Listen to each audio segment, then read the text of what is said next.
When they moved into London with their guns and their drugs, Scotland Yard grasped at one of the most dangerous weapons in their armory. They used murderous gangsters as informants. Tonight, World in Action uncovers the hidden story of a secret police operation which set out to defend the law and ended up by bending it.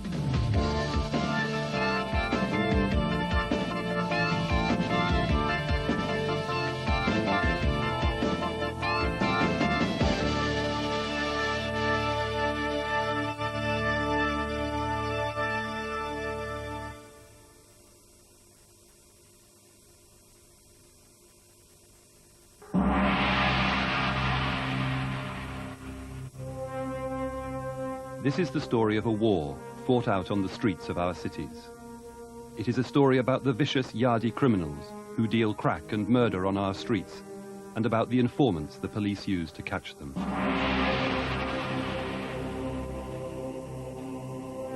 It is a story in which a multiple murderer escaped prosecution, and in which a lethally dangerous gunman was allowed to stay illegally in this country where he raped and murdered. Above all, it is a story about the line between right and wrong, and about the disastrous results of law officers straying across it. The story begins in the late 1980s, when Scotland Yard realised that they were facing a new threat. Jamaican gangsters known as Yardies were moving into London, pumping huge quantities of crack cocaine onto the streets and using violence in a routine, almost casual way, shooting and kidnapping and torturing those who stood in their way. And unlike the more familiar mafias, the Yardies had no formal structure, which made it much more difficult to find out what they were doing. It was a new problem, but Scotland Yard fell back on an old solution: informers.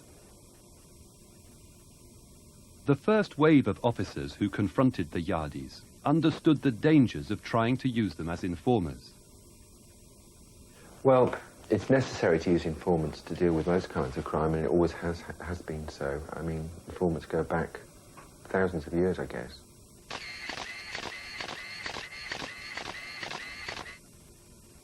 Former Superintendent John Jones won a reputation in the 1980s as one of the Met's best Yardie hunters. Informants have always been used by the police, dealing with all kinds of crime.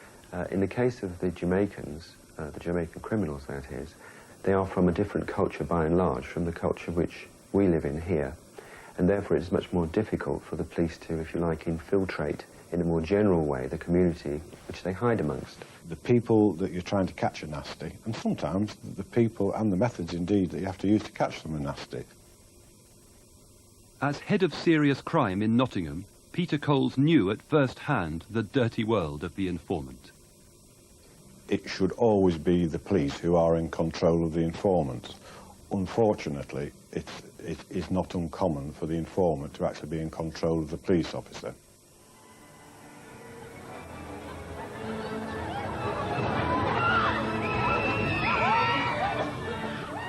The use of informants to fight the violence of the Yardie gangs may have been understandable, but a number of episodes over the last 3 years suggest that Scotland Yard's informant-based anti-Yardie operation has been seriously and repeatedly compromised. At the centre of this story of chaos were 2 men who had never been trained for this work and who were allowed to operate with the minimum of supervision. One was an immigration officer, Brian Fotheringham.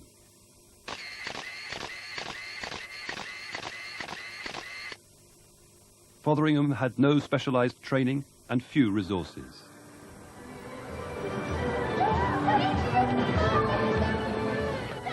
The other was an ordinary police constable named Steve Barker, who'd been pounding the beat in South London.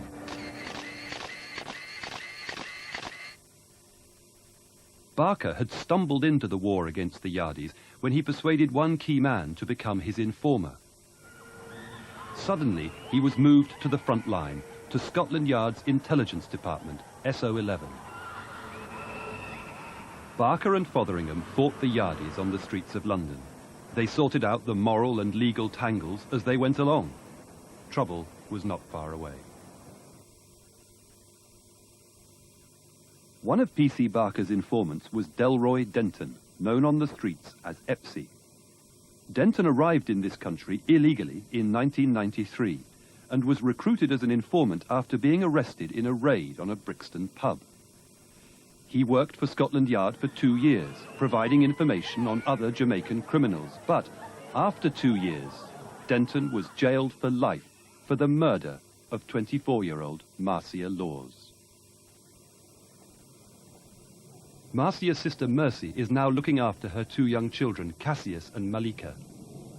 They're babies still. Cassius is 3.5, Malika's 27 months. And so they don't really know too much about Marcia, but, you know, they know her. Through talking about her, showing them pictures, things like that. And with all this happening, Cassius has picked up on certain things and he's realised that, you know, something's happened to his mum. The other day, he asked me, you know, why has she gone to heaven? And I said, oh, because she just died. And he said, no, the man beat her up. Well, I think we all feel really very angry because we know it shouldn't have happened in the first place. We know that it shouldn't have been in the country.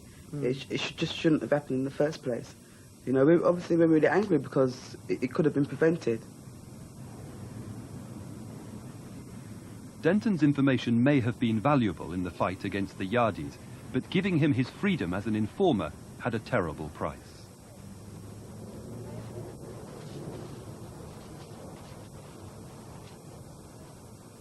What sort of a man was this? Law enforcement officials relied on him for information, yet he could murder the mother of 2 small children.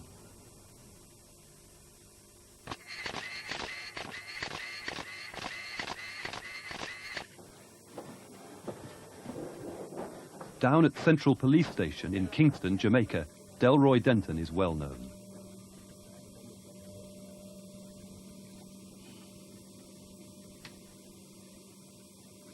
Two officers from the Jamaican Constabulary dug out his criminal file from their records department. I know him as a gunman. I know him as a hardened gunman. And he's very witty. Very witty. He's what I will call a silent killer. He will creep upon you at any moment, kill you, and no one knows. When we told Sergeant Thompson that Scotland Yard had recruited Denton as an informer, he stressed the need for Denton's handlers to control him. It will be very important because, as I said before, he has a wide knowledge of what is going on, but he's a person you cannot take him too lightly. You will have to have somebody else keeping an eye on him.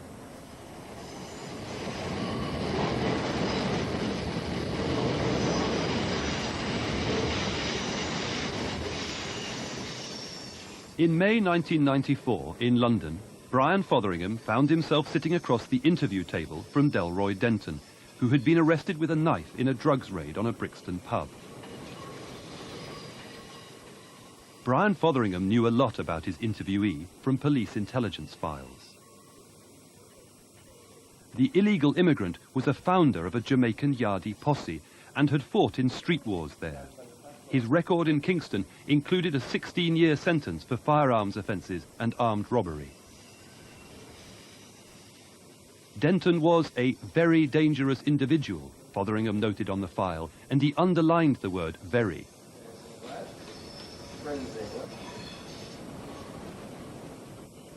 He filled in another document, an exceptional risk form. This was to alert Scotland Yard to the presence of this dangerous man. It described him as being of an extremely violent nature.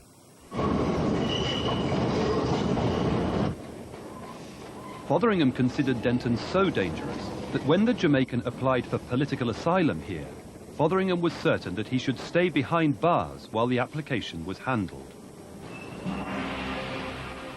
Long-term detention was required. Then an odd thing happened. Brian Fotheringham had a conversation with Constable Steve Barker from the Yardie unit at SO11.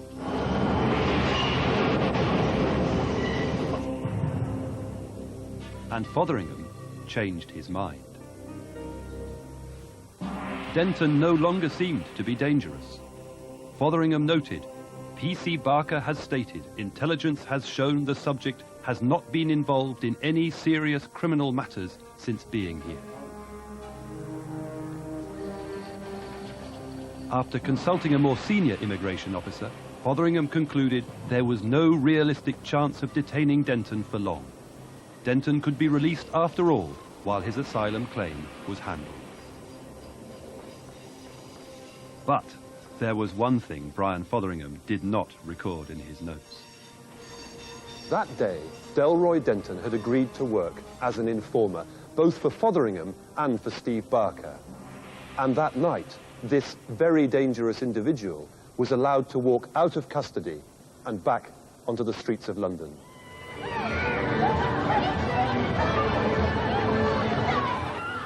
Some of Denton's closest associates were none too pleased to see him. They knew he was deeply disturbed. They had heard him boasting about the girl he had throttled in a phone box, and about another woman whose throat he had cut. And now he was free again.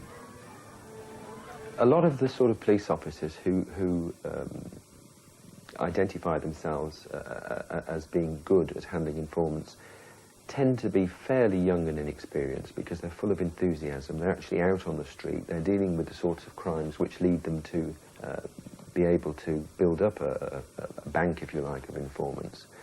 But they haven't necessarily got the kind of wisdom which is very, very vital in one's dealings with an informant. They probably don't always understand as they should how dangerous these people are. And sometimes the vision of what they may obtain from the informant blinds them to the dangers which they're putting themselves and sometimes other people in. 7 months after Denton was released, the mother of a 15-year-old convent schoolgirl called the local police to say that her daughter had been raped. The girl described how she and 3 friends had got to know a man they sometimes saw on their way home from school. That day they had skipped school and gone round to his flat. He had behaved in such a crazy way that they'd called him Screw Loose. They drank some wine and smoked a joint, and she had fallen asleep. Her friends had left, and she'd woken up to find the man forcing himself upon her. His name was Delroy Denton. Denton was arrested and remanded in custody, though he denied the rape, saying the girl had consented. The girl herself was admitted to hospital on the day after the rape, having taken an overdose of sleeping pills.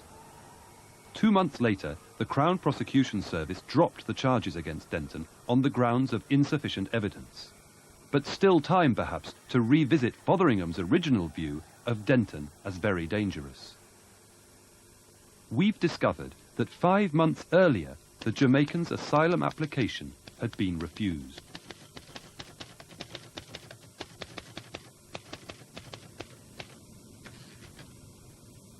For Delroy Denton, deportation could not be far away.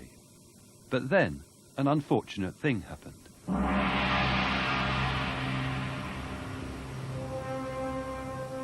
Denton's immigration file had been marked for dispatch to Fotheringham for a final round of inquiries, and it had disappeared.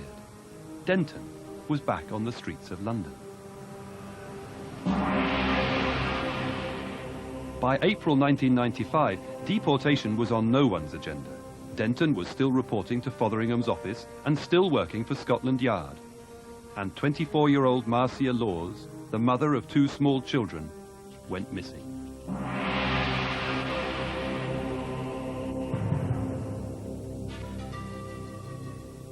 I was sort of preparing myself for something. I sort of, you know, shipped my little boy off to a friend's house for the weekend, phoned up another friend to say, look, this subject's happened to Marcia. Whatever happens, we're going to phone the police or kick the door down, because the house was just dark all the time. No one's seen her, type of thing. And then just getting into the house, seeing her there, you know, obviously I did scream a little bit, and then sort of just stopped, waited for. I remember wanting the ambulance to hurry up, even knowing that she was dead. I just wanted them to hurry up to take her out of there. It was horrible that she's been there for, you know, God knows how many days. Denton was arrested and charged, But after 4 months in custody, the Crown Prosecution Service decided there was insufficient evidence to gain a conviction. They dropped the case. It was a decision that incensed the local murder squad. They knew Denton was an illegal immigrant and that his claim to asylum had been refused at the Home Office. So they asked Brian Fotheringham to detain him. Fotheringham refused. Denton was released onto the street again, and Fotheringham and Scotland Yard continued to use him as an informant. The murder squad investigating Marcia's murder knew Denton was their man, and they reactivated the case. They found more evidence, rearrested Denton, and charged him again with the murder of Marcia Laws. In July last year, Delroy Denton was jailed for life.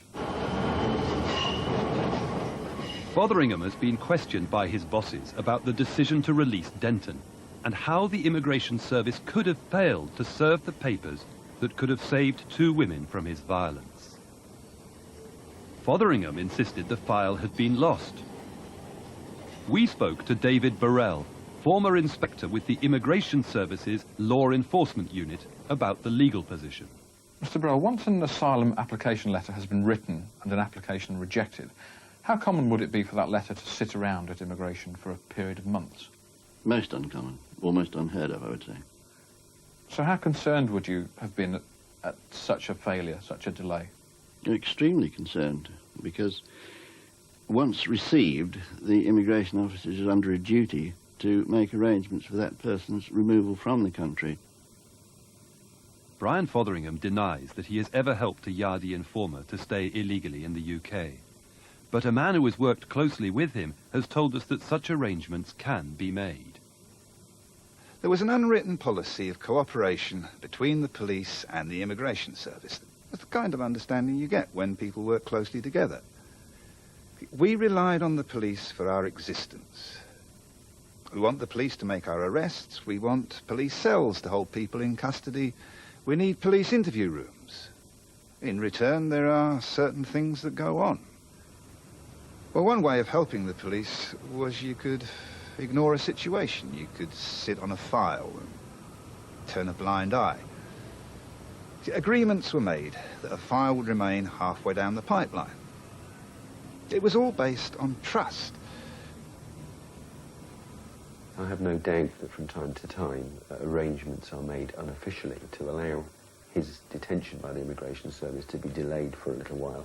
And speaking pragmatically, and as an ex-police officer rather than as an current one, I see nothing wrong with that idea, provided it's carried out in a responsible way.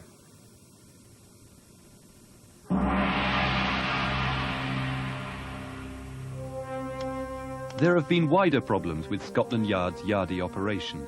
3 times in 4 years, separate squads were set up, and 3 times in 4 years, the squads were shut down before they could finish the job. One Jamaican killer was imported into the UK, given a luxury flat and car, and entertained by officers at the local golf range. The cost? About £30,000. The return? According to a senior source, not a single arrest. Another Yardie informant came in on a 6-month visa and stayed for 10 years. He was eventually jailed for armed robbery. And then there was the case of Eton Green. Green was Constable Barker's other star informant. In 1993, while working for Scotland Yard, Green was arrested by the Nottingham police for leading a massive robbery on a blues party held in this warehouse on the outskirts of the city. For a time, Peter Coles was in charge of the investigation. During the early hours, a gang of men came in. They announced that they was, believe it was the Seek and Destroy posse, fired some shots and in fact shot one man in the leg, and proceeded to rob most of the people present of money, watches, rings, etc. And a huge number of people actually got robbed at gunpoint and were terrified by it. At the warehouse robbery trial, Green turned Queen's evidence and helped convict his Yardie accomplices. Green was eventually sentenced to 6 years in prison. But in court it emerged that when Nottingham officers had begun investigating Green, Scotland Yard had impeded them. Scotland Yard had failed to pass on to Nottingham information which would have been helpful in their investigation. And at a time when Nottingham detectives had asked for Scotland Yard's help in arresting Green, Steve Barker, his handler, had met with Green and allowed him to walk away. And then, in violation of Home Office rules, Scotland Yard's officers had misled the court about Green's role as an informant. In his summing up, Mr. Justice Smedley reserved his harshest words for Scotland Yard. I am very disturbed at the way in which those responsible for handling Mr. Green appear not only to have failed to cooperate, but possibly to have impeded Nottingham's inquiries. I think the general feeling left was that they had been obstructed in a way that they didn't expect fellow police officers to obstruct them. I think the officers that were actually hands-on by the time of the trial would agree with that sentiment.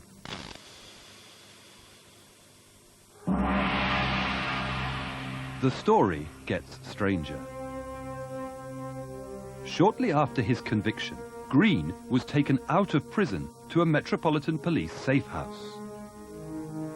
There, he agreed to become a supergrass. He made a detailed confession of his life of crime.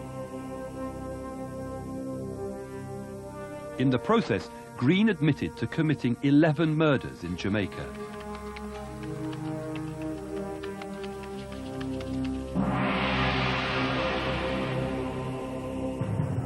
He also described a series of violent crimes carried out in London while he was being paid as an informer. The way that Green's extraordinary confession has been handled raises serious questions about Scotland Yard's anti-Yardie operation. To start with, Scotland Yard have never told the Jamaican police. Nor has Green been prosecuted for the violent crimes he admitted in London. In the debriefing, quite deliberately, he was never cautioned because they feared he'd clam up. His admissions could not be used against him. Scotland Yard simply kept the confessions of a multiple killer and armed robber to themselves. It is very, very surprising to me as a police officer because it is a fundamental rule of policing. It's not something that, it's not a clever rule. It's one of the very, very first things that you are taught, that a person who is suspected of committing an offence, or indeed in this case is admitting an offence, has to be cautioned. It's just not something, it is second nature to any policeman. If he suddenly comes out with stuff they don't expect, particularly about serious crime like that, well, you've just got no option. You may not want to do it because it might stop him talking, but you have to do it. Despite Green's confessions to murder and random violence, Scotland Yard now set about easing his way back onto the streets of London. They sent a report to the parole board outlining his value as an informant, and they approached the Home Office to try to stop him being deported. But would he carry on robbing and shooting as he had done in his previous career as an informer? There seemed no way of knowing, although a parole assessment report suggested Green should take part in anger management sessions after his release. Nobody knows how many Yardies have been allowed into the country by Scotland Yard, nor how many crimes they have gone on to commit. It's clear that rules have been broken and laws have been bent in an operation whose senior management appears to have been in a state of some confusion. Neither Scotland Yard nor the Immigration Department are willing to discuss what they've done. The victims have been left alone, without any explanation, trying to come to terms with what's happened to them.